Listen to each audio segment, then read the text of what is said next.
Thank you for joining me for this month's Curators Tour. I'm Britt Mitchell, Curator of Exhibitions, and I will be walking you through Chuck Sperry Archetypes. Chuck Sperry writes the introduction as follows. As the 21st century unfolds with its contradictions, I choose to side with a commitment to beauty and symmetry. I imagine my work is able to open a door to utopian vistas.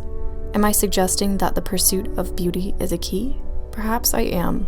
One likes to believe that one is engaged in the struggle to actualize all that is good and true. I struggle on the side of democracy, freedom of expression, and humanity. My muses push these ideas into the social sphere. I found beauty to be a source of encouragement, a motivator for people trapped in this ugly historical moment. Beauty is a great humanizing force in the world, and I aim to express a spirit of humanity in my art. Often, I react to the demands of social history in real time, summoning images or archetypes that inspire discussion about courage, justice, renewal, and resilience. In bringing attention to these ideas in my art, I am either supporting the idea or using it as a contrast against which our historical moment falls short or fails.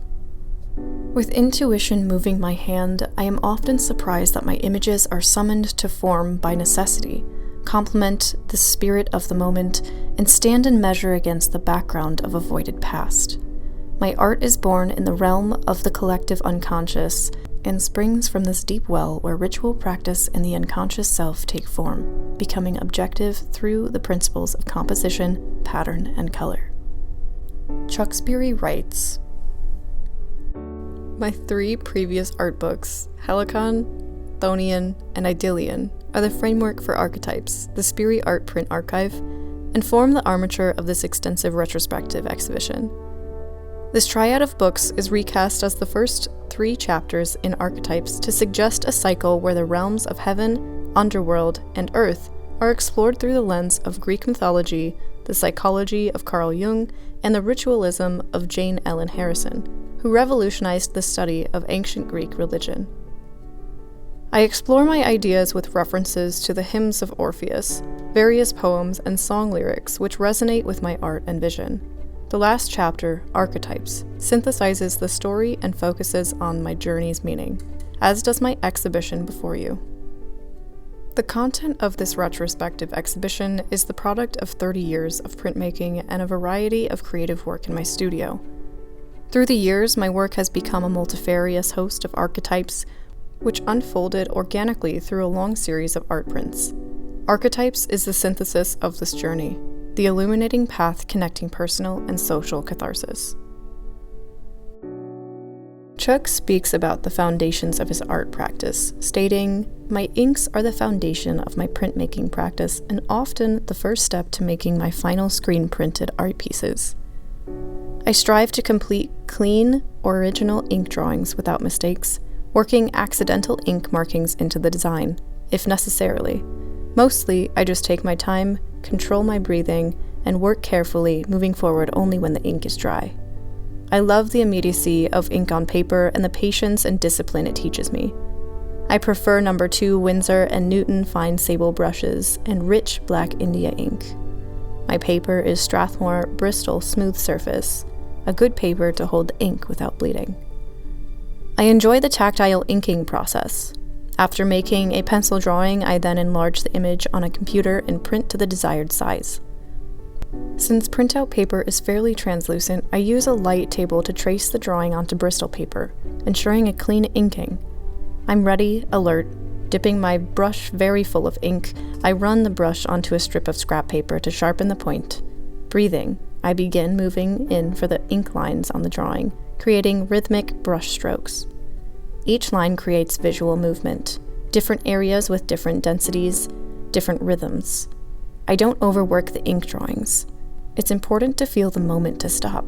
I leave areas open. I know that color and pattern will complete my idea, so I leave room to do that later, when I create the color separations for printing. My drawings are the idea coming to life in objective reality through a process that is mostly a guided state of meditation. The rhythms are improvisational, like music, felt and expressed. I've held on to most of my drawings and only recently began to show them to the public. Here are a few of my original ink drawings and pencil sketches. Chuck, speaking on his philosophical musings, states that at the turn of the last century, coinciding with the beginnings of depth psychology of Sigmund Freud and Carl Jung, anthropologist Jane Ellen Harrison revolutionized the study of ancient Greek religion. She proposed the existence of a repressed prehistorical woman-centered civilization that worshipped a single female deity representing Earth. The peaceful civilization lived in harmony with nature and their emotions. Harrison expanded her view of the matriarchal root to Western culture in 3 books. Freud and Jung taught us that when the unconscious is permitted to speak, it will yield an unexpected wealth of healing. Harrison applied this same mechanism of healing to the submerged strata of religion and culture. My use of luminous color and layered patterns is my way of bringing those transcendent ideals down into the visual world, making them palpable and emotionally resonant.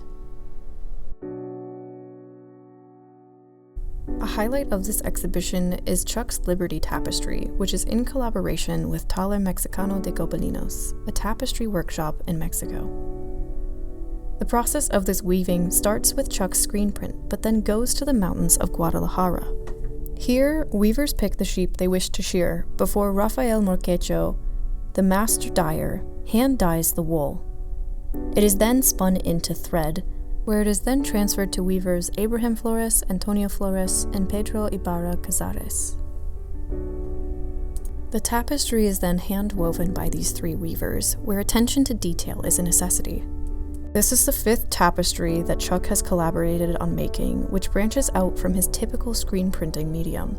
He aims to highlight other traditional mediums that are often seen as craft and elevate it to the status of fine art. If you would like a chance to see Chuck Sperry's Archetypes exhibition in person, it is open until August 8th. In conjunction with Chuck's exhibition, a selection of his books are available for purchase in the Paradigm Gallery.